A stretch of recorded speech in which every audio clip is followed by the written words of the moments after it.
Merci de nous rejoindre sur la télévision nationale. Bonsoir à tous. Parlons de cette cérémonie d'inauguration ce mercredi à Koya du nouveau siège de l'Institut national de santé publique de Guinée, fruit de la coopération guinéo-japonaise. Cet institut permettra de réaliser les recherches sur les problèmes de santé publique dans notre pays. C'est le ministre secrétaire général à la présidence de la République qui a présidé la cérémonie, nous dit Manguedan Toumassouma. On le suit. C'est une imposante infrastructure moderne qui abrite désormais le siège de l'Institut national de santé publique de Guinée. Fruit de la coopération guinéo-japonaise, ce nouveau siège est doté d'installations de pointe aux normes internationales capables de faire des analyses médicales diverses et variées sur place.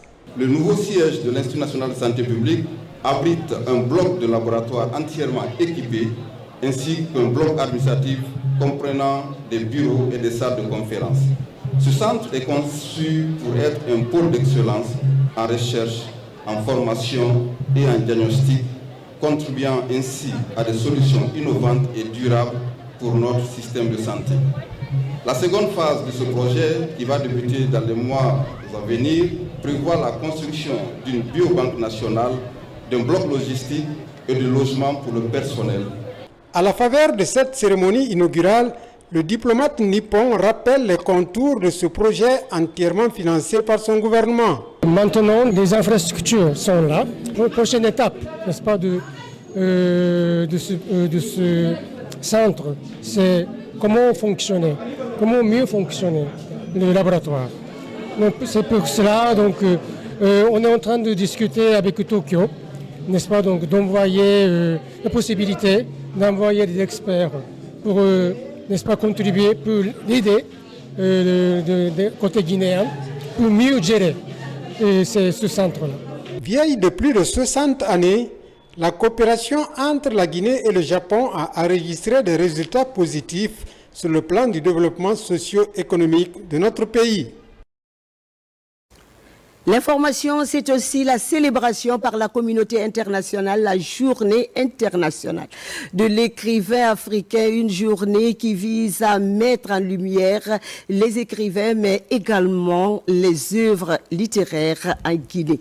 Les responsables en charge de la culture, du tourisme et de l'artisanat encouragent les efforts des écrivains guinéens et appellent la nouvelle génération à se tourner vers l'écriture et la lecture. Suivons les propos du ministre Moussa Moïse Silla, propos recueillis par Amadou Djoumaba. Cette journée est l'occasion de mettre en lumière non seulement les figures littéraires emblématiques, mais aussi de célébrer la richesse des voix émergentes et diverses à travers le continent. Chez nous, en République de Guinée, la filière du livre prend de plus en plus d'essor et depuis 2017, année de désignation par l'UNESCO de Conakry, capitale mondiale du livre, pendant un an, les manifestations autour du livre se sont multipliées aussi bien dans la capitale qu'à l'intérieur du pays, ce qui démontre le dynamisme du secteur littéraire dans notre pays qui, à juste titre, revendique désormais le titre de capitale africaine du livre. De même, la ville de Conakry a posé sa candidature pour le label de ville créative de l'UNESCO pour la littérature. Et nul doute que dans un avenir très proche, ces objectifs seront atteints.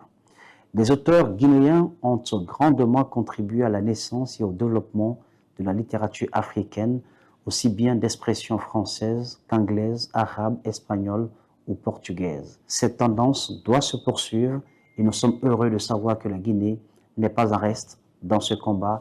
Les éditeurs et écrivains guinéens sont encouragés dans cette perspective. Il faut aussi saluer la vitalité de la littérature féminine guinéenne qui compte aujourd'hui de nombreuses autrices de talent dont la plupart sont jeunes. Autre fait remarquable, la jeunesse guinéenne s'intéresse de plus en plus à l'écriture et à la lecture. Il n'y a qu'à voir les auteurs des maisons d'édition guinéennes pour s'en convaincre, ainsi que la fréquentation des bibliothèques, médiathèques et centres de lecture. À ce niveau, il est remarquable de constater la naissance de jeunes maisons d'édition qui de plus en plus occupent l'espace littéraire et contribuent à l'éclosion de nouveaux talents littéraires en République de Guinée. C'est donc toute la chaîne du livre qui est aujourd'hui positivement impactée par une certaine effervescence due au courage et à l'engagement des aînés et précurseurs qui tous les jours s'investissent pour faire exister le livre guinéen. Le ministère de la Culture, du Tourisme et de l'Artisanat salue les efforts des écrivains guinéens qui aujourd'hui replacent la Guinée au devant de la scène littéraire africaine comme cela a été par le passé. L'État guinéen, sous la direction éclairée de son Excellence, Monsieur le Président de la République, chef de l'État, le général Mamadi Doumbouya, met au cœur de son action la promotion du livre et de la lecture. C'est pourquoi son Excellence, M. Amadou Ouriba, le Premier ministre et son gouvernement soutiennent l'activité littéraire à travers les différents appuis en direction des intervenants de la chaîne du livre. Pendant ce temps, la foire économique du Sigiri ouvre ses portes pour exposer des produits artisanaux innovants. Elle est organisée par la structure Galaxy Univers Production pour célébrer les artisans guinéens et africains. L'événement est à vivre dans cette région pendant 2 semaines afin de découvrir des inventions pour la vie de tous les jours. Djamo Kaba nous en dit plus. On suit l'événement. Au stade permis Magasuba de Sigiri, des produits artisanaux et touristiques guinéens et africains au premier plan. Des stands bien animés pour mettre en lumière des talents venus de partout. Au cœur de la visite, le consommé guinéen est révalorisé. Des atouts pour séduire les visiteurs. Je voudrais, à l'entame de mon propos, souhaiter, au nom de Madame la ministre du Commerce, de l'Industrie et des PME, Dr Diaka Sidibé, la cordiale bienvenue à tous les invités, dont la présence distinguée à cette cérémonie d'ouverture de la 4e édition de la foire économique et culturelle de Sigiri, traduit la confiance en notre préfecture Sigiri, en ses autorités, à son économie et à son secteur privé. La 4e édition propose différents univers, 2 semaines de découvertes et d'inventions autour de la vie de tous les jours. La foire économique de Sigiri est une initiative de Galaxy Univers Prod destinée à promouvoir l'artisanat guinéen et africain pour le bien des populations locales. Aujourd'hui, j'ai un sentiment de joie, ça se voit même, je suis tellement content et je profite de l'occasion pour remercier notre sponsor officiel, la SAC, notamment la préfecture, la mairie, les ministères, ainsi de suite. Vraiment, c'est une fierté pour moi aujourd'hui d'organiser cette 4e édition de la foire économique de Sigiri. Nous sommes très contents parce que depuis le jour qu'on a quitté au Mali de venir ici, bon, on est accueillis très bien. Vraiment, je suis content. Mes frères et mes chers maliens sont venus en force pour démontrer qu'est-ce que c'est que l'artisanat.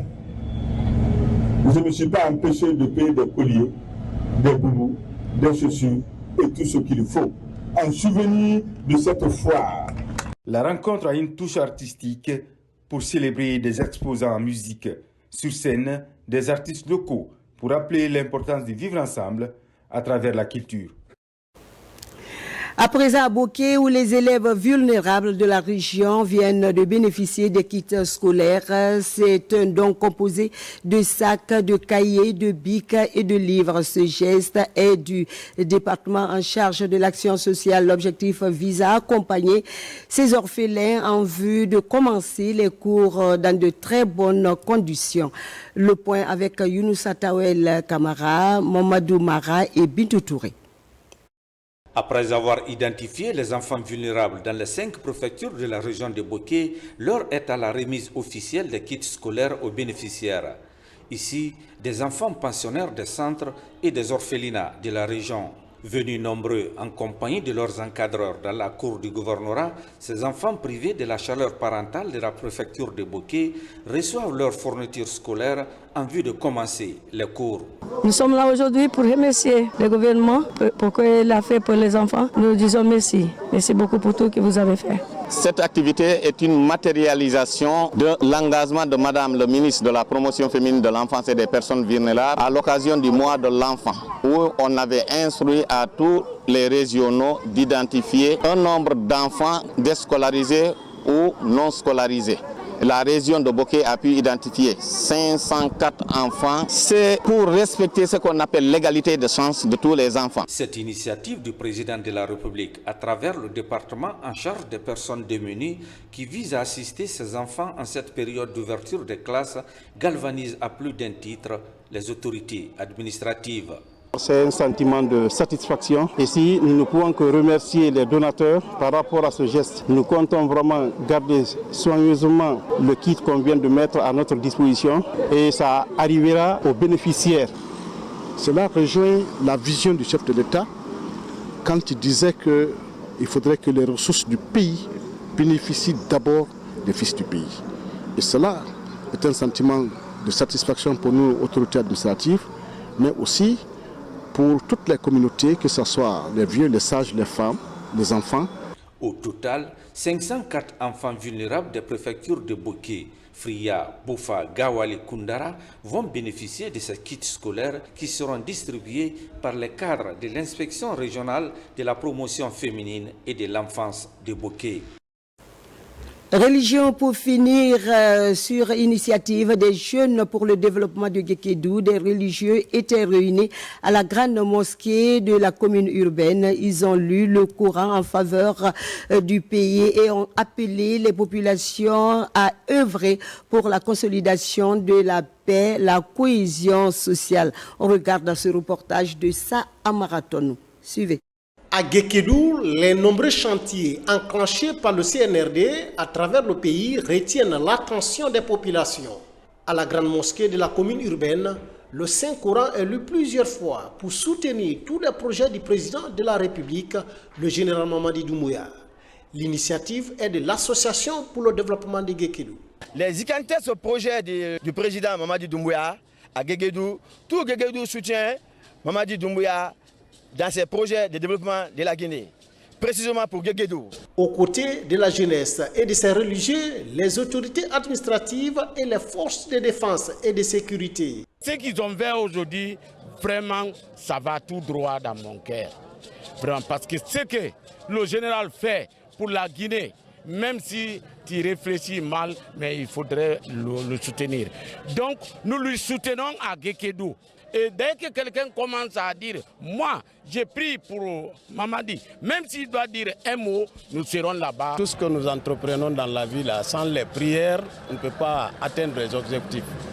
Donc, tout ce que le président, le général de corps d'armée, Mamadi Doumbouya, veut, si la population de Guékédou dit qu'elle soutient cela, elle fait des prières pour que cela réussisse, nous, on ne peut qu'être au beau milieu de cela. Sans réserve. Nous sommes très satisfaits de cela et nous prions le Tout-Puissant Allah pour que la population de Guékédou arrive à réussir. En plus des prières, cette rencontre est mise à profit par ces jeunes pour encourager les populations à œuvrer pour la consolidation de la paix et la cohésion sociale dans la cité de Tchendena-Dembadouno.